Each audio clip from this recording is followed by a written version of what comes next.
Alright, we're back, and we're playing some Pig. This is actually like one of the earliest matches when I got back to playing DBD, so I was very rusty. And I played a bit of Pig to try to get me back into it. She is one of the weakest killers in the game, so I figured to get back into it I need to really play a difficult killer to really just shake it up and just shake off the rust. So off the rip, Dwight got stuck there. We already see him going for the vault. We're already catching a lot of distance here. But he had balanced landing, so he does make a lot of distance. It's probably the only reason why he even went up there. We're going to just bait the pallet there, go to the side again, like all the way around. He does make it. I think the problem was I was on the wrong side. So I figured I just got to break the pallet anyway. With situations like this as killer, you have to really keep in mind, like, you know, which of the pallets you just want to instantly break and which ones you can mind game. This one I was trying to do some of my tricks here, but they just were playing super passive. Didn't want to really go for the pallet. They just kept hiding. So I figured I'd just try to swing through just to force them to go for it. This clown is going for blind. We want to force him back the other way because that's where the area is with no pallets. I have my Spirit Fury charged, so this clown is going to think he's looping, quote unquote, but it really doesn't matter because I'm going to try to swing through again to force him to drop it, which of course he does. They always do. And then we knock him straight to the ground. Now the add-ons I put on were for trap setting speed. So, and I had a challenge here to apply 4 head traps. So I figured I'd instantly just go ahead and do that. Now, realistically, if I was playing a lot better, I could have gotten it down a lot faster, and then that trap would have activated on his head sooner. So I go into crouch so I can be insidious. I think they must have, I don't know if it's like a bug or something, but the pig gets up really fast when she stands up. So, because before when you would stand up, it was a little bit slower, but at least you were able to hold on to that insidious for a little bit.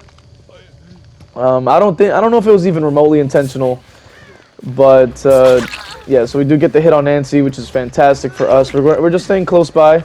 We're gonna go after Dwight actually, because we want to just try to like count out the seconds. You know, I try to count in my head up to 10, and then we go for the swing. Unfortunately, we have an idiotic survivor trying to body block for some reason. We're just gonna walk right past him, and then we're gonna keep following Dwight. Now, I forgot he had balanced landing, so I should have just realized that and went downward. That was my bad. I wasn't paying attention. You have to keep in mind which survivors are using which perks, because, you know, they get scared and they're going to waste their time actually going for that. We do get the hit on him, but I figure... and I was looking up, upward, and it's still somehow stunned, so I don't know how that happens, but fine. So he does get the blind, I guess, whoop-de-doo, but then he just it doesn't really matter. I am a bit rusty in this video as well, so I am swinging at nothing, but it does throw him off, so he just gets knocked to the ground instantly, and then we just go ahead and trap him as well. I figure if he wants to get in my way, I might as well show him why he shouldn't be doing that, and then we put him on that hook as well. Now, we already saw that the generator did blow up over in that direction, so we know that at least 1 or 2 survivors are going to be in that direction, as well as maybe Dwight might also be going over there to try to get healed up. This gen is flying, and we do have a Nancy here who did get hit from earlier. We're just going to go and moonwalk right out the pallet. She decides to do something really stupid, so we're just going to knock her down and put the trap on her, so that's already 3 to go. And then we're going to go ahead and kick the generator here.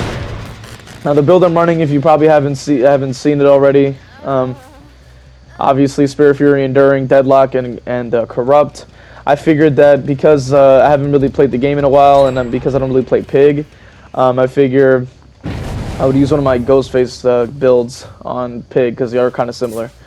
So I did crouch to turn off the red light and go Insidious there to throw him off. He does kind of stand there, I guess, to see. But as you see, I have one on the hook. I left the other one on the ground on purpose. I made that conscious decision to keep in mind where the pressure was. And we do get that nice swing because I really held down the button so I could get the longest lunge that I could get. So we do get the knockdown there. And then we're just going to go ahead and hook them toward the middle of the map so I can go back to where the person was unhooked and go back to where the other person was downed. Now, they're wasting time unhooking and healing under the hook, so I think this is a good time to try to crouch Or I actually don't really... Yeah, I probably should have crouched. Just to get a little bit closer so I can try to get an easier hit. The Nancy did get picked up, but their traps also just disactivate because they were doing gen instead of actually being smart about it. Now we're gonna go ahead and keep following him because he does make the vault, but I make sure to leave the doors like closed so that it's a lot harder for them to escape. I know like sometimes you know depending on I don't entirely know why he ran toward me, but so ideally I would want to leave the walls up by the doors so that they're kind of forced to funnel through the actual building. Because if you leave the doors open, they can just link it into other pallets, like the one by that car there and stuff like that. So I tried to leave them closed. And then we're gonna go back over here now just to go check on the generator. We are losing a lot of gens, even though we have a lot of great pressure. I go inward here. Doesn't matter which side you go, but you want to try to cut off their angles. I'm gonna leave that wall up as well for now. And then we're just gonna go ahead and knock her down. This is probably her first hook. So one is already on the hook, and then another one is about to be on the hook right after. As you can see, I'm snowballing the match like as quickly as possible. And we're going to go right back to where I finished hooking the last person to see where they are. Now, what I like to call this is split pressure, which obviously means that you don't try to stay on that one person for too long. I noticed that a lot with killers. They tend to stay on that one person. Or go ahead and knock down Dwight because he just got the trap off, but that makes no difference. I'm going to knock him down. I'm going to put him down and then get my challenge real quick. Then hook him and kill him because I figure like I need to get my challenge out of the way. So then we're just going to kill him.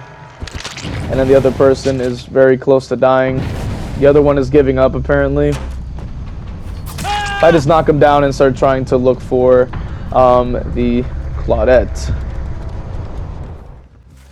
So after about 5 minutes of searching, they finally pick them up.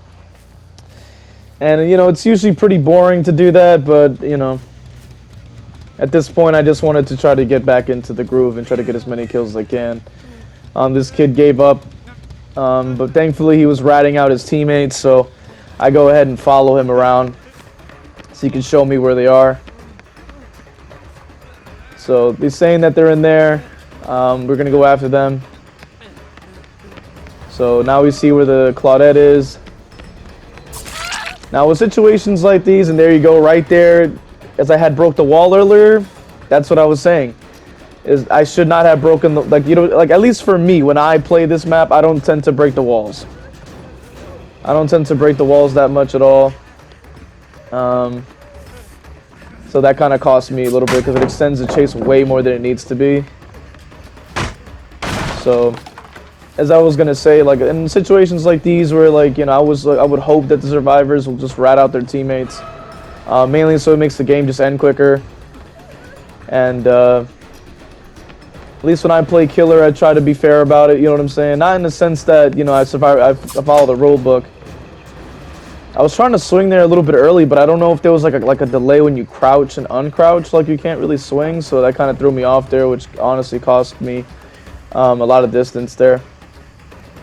But in situations like this with the survivors, I would just hope they rat out their teammates because it makes the game end a lot faster, and I try to be kind of fair about it. If they have a teammate that isn't really participating in the match and isn't really doing anything, I'll try to go after them first. So that there's there is some justice to be delivered. You know what I'm saying? Because there's a lot of times that I'm playing Survivor, then you get the killer that wants to let the dumbass escape when they did no gens, blew up the gens, kept getting downed within seconds, and just overall being a horrible teammate, but they can just escape. So at least when I play killer, I try to kill everyone equally. So here, this is a wall you have to break because there's that window right on the side there. So ideally, you just break that wall down. But by the school, I don't tend to break too often. I like to funnel them all in there, so when the pallet is gone, they're just kind of in a dead zone, and they can't really link it to anywhere else.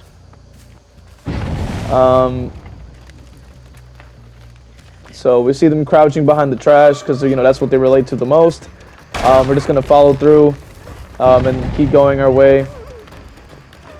So they finally get downed.